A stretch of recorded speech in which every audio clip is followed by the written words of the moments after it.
Hi kids, welcome to सत्या's kids world. Panchatantra की कहानियों की इस सीरीज में प्रस्तुत है हमारी 11वीं कहानी बिना अक्ल के नकल। दक्षिण देश में पाटलिपुत्र नाम का एक नगर था। उस नगर में एक सेठ रहता था। उसका दिवाला पिट गया। कहा तो उसने वैभव के दिन देखे थे और कहाँ दुर्दिन का यह दौर। जहाँ नौकर चाकर उसके सामने हाथ बांधे खड़े रहते थे, वहाँ अब उसे दूसरे के ताने सुनने पड़ते थे। तकाजे करने वालों के सामने हाथ जोड़कर खड़ा होना पड़ता था। अपनी इस अपमान भरी जिंदगी से वह तंग आ चुका था। उसके दुख को या तो वह समझ सकता था या वह ऊपर वाला जिसने उसे ये दिन दिखाए थे। वह रात दिन एक ही बात सोचता रहता था कि गरीबी से बुरी कोई चीज़ नहीं। उसने इससे पहले भी गरीब लोगों को जी तोड़ मेहनत के बाद भी भूखे रहकर जीते देखा था। तब यह बात उसकी समझ में नहीं आई थी, अब समझ में आने लगी थी। उसने ग्लानि से भरकर कहा, मान हो या दर्प, विज्ञान हो या सुबुद्धि, आदमी के गरीब होते ही सब नष्ट हो जाता है। सेठ का ध्यान विद्वानों की ओर पहले भी गया होगा, पर इस तरह नहीं जिस तरह वह अब जा रहा था। वह सोचने लगा, इतना ज्ञान रहते हुए पेट भरने की चिंता में आटा दाल जुटाते हुए विद्वानों की बुद्धि का क्या कबाड़ा होता है, उसे क्या कोई समझ सकता है। सच बात तो यह है कि दिमाग किसी का कितना भी तेज क्यों न हो, नून तेल लकड़ी रोटी दाल की फिक्र हो तो सारी प्रतिभा इसी का जुगाड़ करके नष्ट हो जाती है। उसका मन इसी तरह की बातें सोचता हुआ इतना घबराने लगा कि एक बार तो उसकी जी में आया कि वह अनशन करके अपने प्राण ही दे दे। कंगाली में रहकर जीने से क्या लाभ। वो इसी ऊहापोह में भटकता रहा कि उसे नींद आ गई और वह सो गया।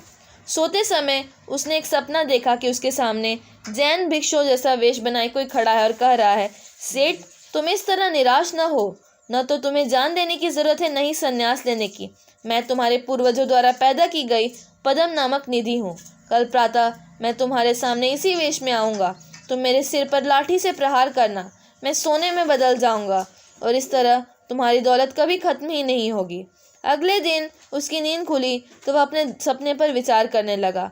उसे कभी तो लगता यह कि सपना सचमुच सच सिद्ध होगा और कभी उसे इस पर हंसी आती कि भला ऐसा भी कभी हुआ है। उसने फिर सोचा कि वह दिन रात धन के विषय में ही चिंतित रहता है। जब कोई किसी बात को लेकर लगातार एक ही विचार में डूबा रहता है तो उसे सपने भी उसके बारे में ही आते हैं। इसलिए रोगियों, दुखियारों और चिंता करने वाले लोगों और उन्मादियों को देखे हुए सपने झूठे ही हुआ करते हैं। वह अब इसी तरह ऊंच नीच सोच रहा था कि उसे एक नाई आता दिखाई दे गया। इस नाई को सेठ की पत्नी ने नाखून आदि काटने के लिए बुलवाया था। ठीक इसी समय जैसे उसके सपने में देखा था वैसा ही एक जैन भिक्षु भी प्रकट हो गया। भिक्षु को देखकर सेठ बड़ा प्रसन्न हुआ। उसने उठाई लाठी और उसे भिक्षु के सिर पर दे मारी। वह भिक्षु चोट लगते ही भूमि पर गिर पड़ा और सोने की मूर्ति में बदल गया। सेठ ने चुपके से उस सन्यासी की लाश को अपने घर के भीतर रखवा दिया।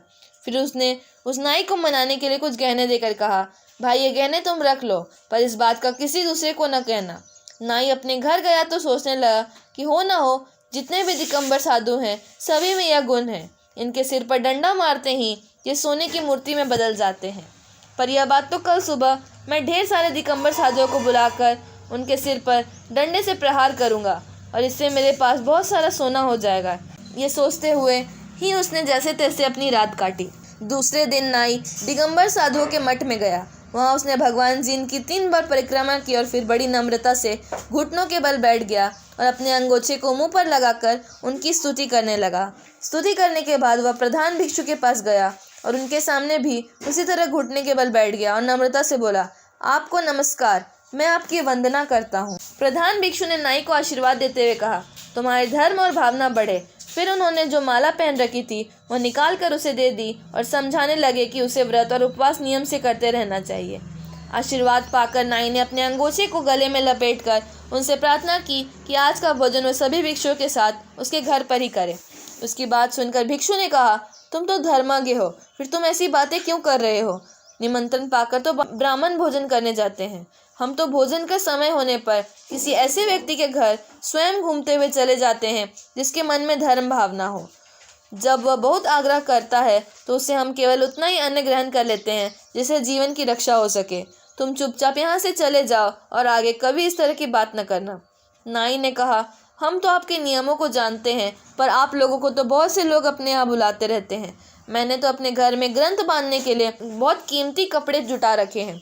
ग्रंथ लिखवाने के लिए, लेखक के देने के लिए धन भी जुटा रखा है।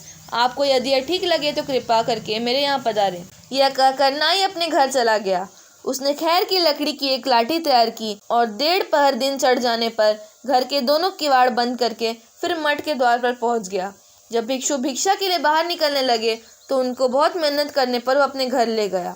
भिक्षुओं को भी यह सोचकर कुछ लोभ आ गया कि उसने अपने घर पर वस्त्र और पैसों का भी जुगाड़ कर रखा था। केवल वे ही श्रावक उसके साथ नहीं गए जो नियम के पक्के थे। नाई ने भिक्षुओं को घर के भीतर ले जाकर दरवाज़ा बंद कर लिया। अब वो लाठी उठाकर उनके सिर पर प्रहार करने लगा। उसकी लाठी की चोट से कुछ के तो सर फट गए, 1-2 मर गए, बाकी भागते हुए ज़ोर ज़ोर से चिल्लाने लगे। उन्होंने इतना शोर मचाया कि उनकी आवाज़ नगर के कोतवाल के कानों में भी पड़ गई। कोतवाल ने तुरंत सिपाहियों को हुक्म दिया, जल्दी दौड़ो, देखो क्या शोर मच रहा है, इस नगर पर क्या आपदा आ गई। सिपाही दौड़ते भागते घटनास्थल पर पहुंचे। देखा तो हैरान रह गए। ऐसा न उन्होंने देखा था न सुना था। पूछने पर भिक्षुओं ने रोते धोते आप बीती सुना दी। अब उन्होंने नाई को पकड़कर बांध लिया, भिक्षुओं को साथ लिया और न्यायाधीशों के पास पहुंचे। न्यायाधीशों ने नाई से पूछा, नाई, तुमने इतना बड़ा कुकर्म क्यों किया? नाई ने कहा, मैं क्या करता, मैंने तो सेठ मणिभद्र के यहाँ इसी तरह की घटना घटती देखी थी। अब उसने मणिभद्र के यहाँ जो देखा था उन्हें कह सुनाया। धर्माधिकारियों ने मणिभद्र को बुलवाया। उन्होंने उससे पूछा, क्यों सेठ, क्या तुमने किसी जैन भिक्षु की हत्या की है? अब मणिभद्र ने पूरी कहानी विस्तार से सुना दी। उसकी बात सुनकर न्यायाधीशों ने कहा, यह दुष्ट नाई बिना जांच परखे कुछ भी कर सकता है, इसे सूली पर चढ़ा दो। नाई के सूली पर चढ़ाए जाने के बाद न्यायाधीशों ने कहा, इस नाई की तरह किसी को भी बिना अच्छी तरह देखे, बिना अच्छी तरह जाने, बिना अच्छी तरह सुने, बिना अच्छी तरह जांचे कोई काम नहीं करना चाहिए। फिर उन्होंने कहा, कोई भी काम क्यों न हो, उसे बिना जांचे नहीं करना चाहिए। कुछ करने से पहले अच्छी तरह जांच परख कर लेनी चाहिए, नहीं तो आदमी को बाद में पछतावा होता है। तो बच्चों, कैसे लगी आपको ये कहानी? ऐसी ही अन्य कहानियों के लिए हमारे चैनल को सब्सक्राइब करें। वीडियो अच्छी लगी हो तो उसे लाइक करें, शेयर करें। Thanks for watching.